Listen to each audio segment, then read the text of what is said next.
tous et bienvenue dans ce nouveau tutoriel. Aujourd'hui, nous allons parler de la notion de test unitaire et nous allons comprendre pourquoi est-ce que c'est très important lorsque nous développons nos applications dans nos différents projets et dans différents domaines et en particulier celui des systèmes embarqués. Voilà. Nous allons dans ce tutoriel vous montrer comment réaliser des tests unitaires sur des projets écrits en C ou C++ et pour cela, nous allons utiliser un des outils les plus utilisés qui est Google Test. Et voilà. Les tests unitaires permettent de vérifier le bon fonctionnement d'une partie bien précise d'une application. Et il est important de faire des tests unitaires sur des éléments les plus petits possibles de votre application pour qu'elle soit le plus pertinente possible. Et pour moi, ou bien de manière générale, elle constitue le développement de logiciels en particulier modernes et favorisant la qualité, la maintenabilité et la confiance dans le code. Ils permettent aussi de vérifier et de résoudre les problèmes plus tôt, ce qui réduit les coûts et améliore aussi l'efficacité globale du processus de développement. Pour moi, au-delà de la détection précoce des erreurs et la facilité de débogage, pour moi, des tests unitaires, le plus grand atout, c'est la facilitation dans la collaboration. En effet, vous pouvez collaborer, des membres de l'équipe peuvent collaborer dans le développement et lorsqu'un développeur apporte des modifications, les tests unitaires peuvent être exécutés pour vérifier que les modifications n'ont pas d'impact négatif sur le travail des autres développeurs ou collaborateurs. Cela donc permet un développement parallèle plus fluide et réduit les conflits potentiels entre les différentes parties du code. Voilà. On a assez bavardé et maintenant on va passer à du réel. Donc, comme je vous l'ai dit, nous allons utiliser Google Text qui va nous permettre d'utiliser l'ensemble des librairies et des fonctions pour pouvoir faire nos tests sur les différents cas d'usage dont je vous ferai pas bien plus tard. Et pour l'installer sur Linux, vous faites juste ça sur le apt-get install libgtextdev et vous aurez tout ce dont vous avez besoin pour pouvoir réaliser ces tests comme moi. Voilà. Donc, lorsque maintenant vous êtes sur un projet, ce que je vous invite à faire, c'est de le structurer dans cet ordre. Les includes vont contenir des fichiers d'entête, les sources, nos fichiers sources, et ensuite il y aura une partie test qui va bien entendu implémenter l'ensemble de ces fonctions.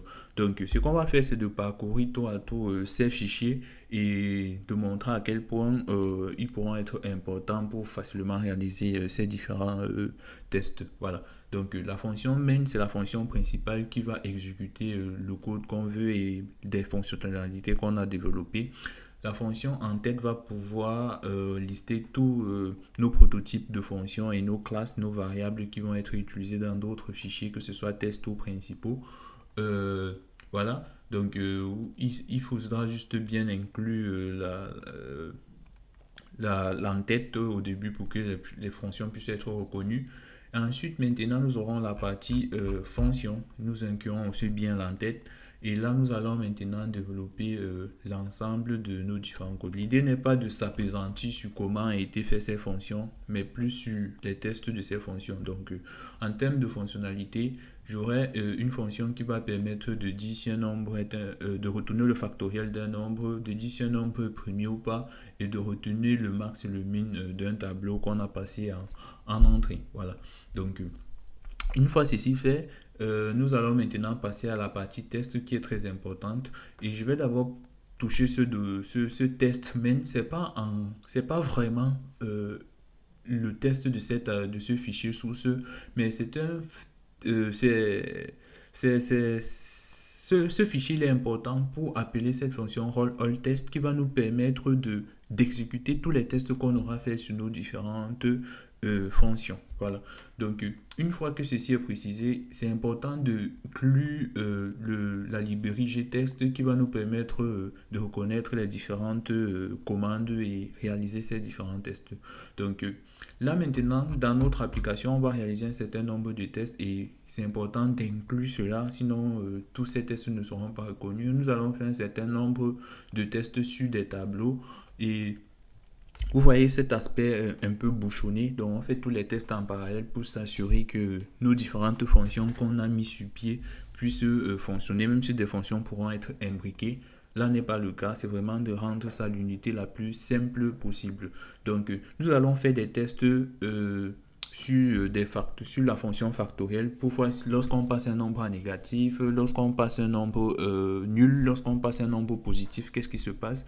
Et ensuite, nous allons aussi faire des tests si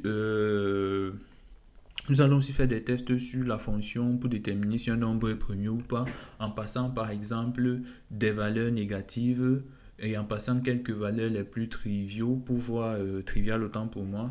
Et voilà, donc sur les tableaux, nous allons faire des tests pour récupérer le max, le min et aussi pour vérifier qu'il y a un certain nombre de logiques dans ce que nous faisons. Voilà, donc c'est là, ce que nous allons faire premièrement, c'est de tester des valeurs négatives sur notre fonction factorielle. Donc c'est pour ça qu'on dit un texte sur factoriel et on donne test.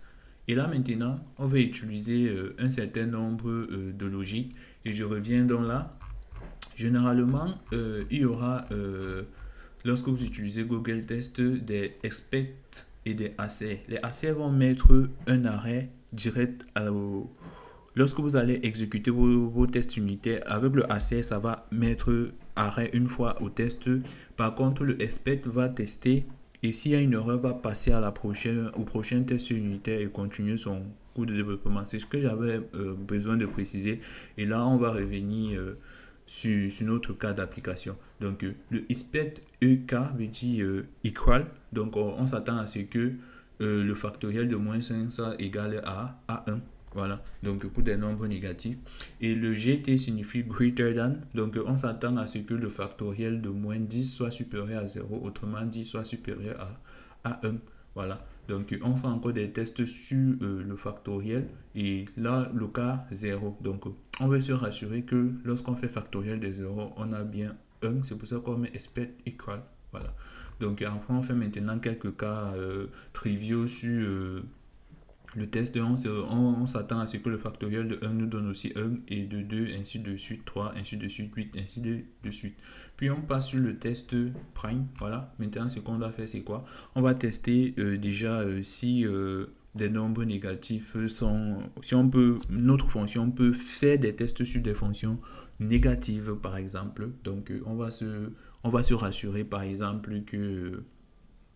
on s'attend à ce que ce soit faux lorsqu'on vérifie si moins 1 est un nombre premier ou pas.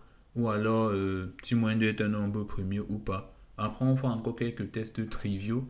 Voilà, on va essayer de voir si 0 est un nombre premier ou pas, 1 est un nombre premier ou pas.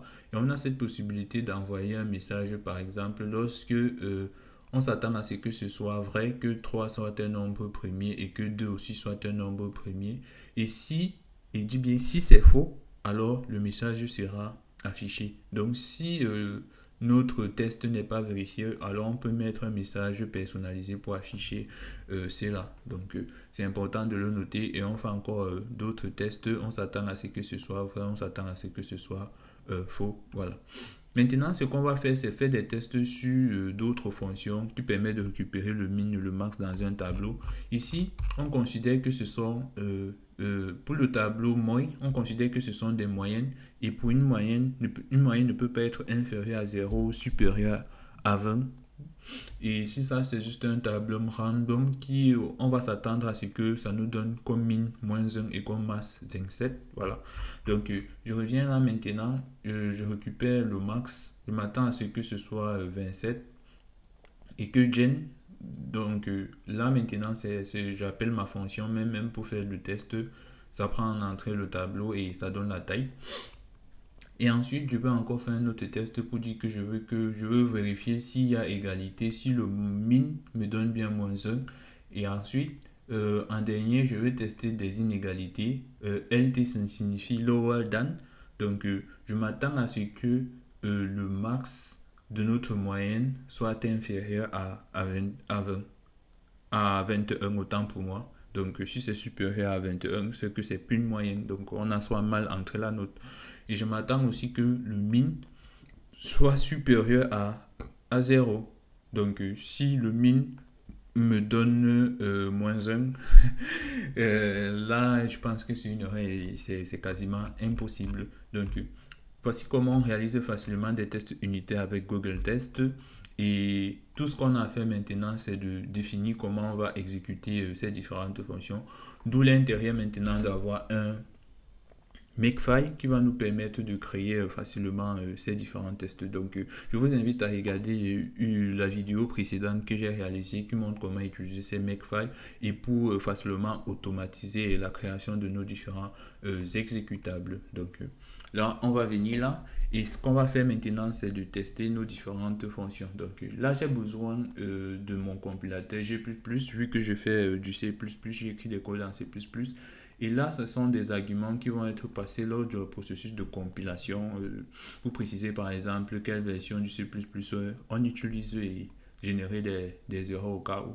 Là maintenant, c'est tout ce qui est propre à Google Test ou test unitaire. Cet argument va nous permettre de préciser qu'on utilise Google Test pour faire des tests. Donc, ça doit reconnaître que ce sont des thèmes. Et le pthread, c'est pour faire ces tests en parallèle et gagner en temps. Voilà. Donc, au final, on va se rendre compte que lorsqu'on fait make programme, ça va nous créer des exécutables de notre programme et on va exécuter simplement la fonction. Et lorsqu'on va faire programme test, ça va faire des tests unitaires sur notre programme. Voilà. Donc, l'ensemble ici, on donne juste les dépendances et l'arborescence sous ce point fonction. Et voilà, je l'ai déjà expliqué dans le tutoriel précédent. Et là, si je veux exécuter juste mon programme sans faire des tests, bah, je vais utiliser run. Si je veux supprimer les exécutables que j'ai créés, je vais faire make delete et voilà. Donc là, c'est maintenant ça qu'on va tester. Là, ce que je vais faire, c'est quoi? Je vais d'abord exécuter mon programme pour normalement make run. Je le fais et voilà. Ah non, désolé, j'ai mis... Voilà. Donc là, mon programme fonctionne trop bien. Voilà. Donc on a bien ce qu'on attendait. C'est -5, c'est un nombre premier. 120, le factoriel de 5, c'est 120. On se rend compte dans le tableau, on a bien la valeur max là, on a bien la valeur min là. Voilà, c'est bien. Maintenant, si je veux faire mes tests unitaires, simplement, tout ce que j'ai à faire, c'est make. Et je vais utiliser plutôt quelle commande? Je viens là. Make test. Voilà. Le make test, c'est ce que je vais écrire pour faire mes tests. Voilà. Boum. Et vous voyez que là, ça dit, ça a réalisé 10 tests. Et tous ont été réussis. Hop, hop, hop, hop, hop. Comment 10 tests? Donc, si on vient là, à chaque fois que vous appelez test, ça va faire une fois 1, 2, 3, 4, 5, 6, 7, 8, 9 et 10. Voilà. Donc, ce sont ces 10 tests qu'ils ont effectués et ça a marché. Donc, là maintenant, si on veut générer une erreur, par exemple, ce qu'on doit faire, c'est simplement placer. Si je viens, par exemple, je dis que j'attends que le max est 26, par exemple. Ou alors, je dis ça, voilà, on va dire 7. Je sais que 7 c'est un nombre premier. On va voir ce que ça me donne comme résultat. C'était où? Là, 7. Voilà, mes tests. Voilà, vous voyez que là, j'ai 2 qui ont échoué et 8 qui ont réussi. Voilà. Et là, si on regarde bien, qu'est-ce qui a fait? C'est le get max, comme je l'ai modifié là. Et ça a fait. Et l'autre qui aussi fait, il est où? Il est là. Il est là. On s'attend à ce que que 7 soit true. Ça a plutôt mis false. Voilà. Donc vous voyez comment ça se passe avec de manière détaillée les problèmes que ça a rencontré. Donc ce que je vais faire, c'est remettre tout comme c'était. Et voilà. Donc du coup, si je fais encore mon make test, boum. tout est passé, mon make run, boum, tout marche. Et là maintenant, vous voyez que j'ai beaucoup de fichiers object. Si je veux retirer ce fichier objet, c'est make quoi? C'est make clean. Voilà. Donc je vais faire make clean. Ça me retire tous mes fichiers objets et je peux mettre make delete.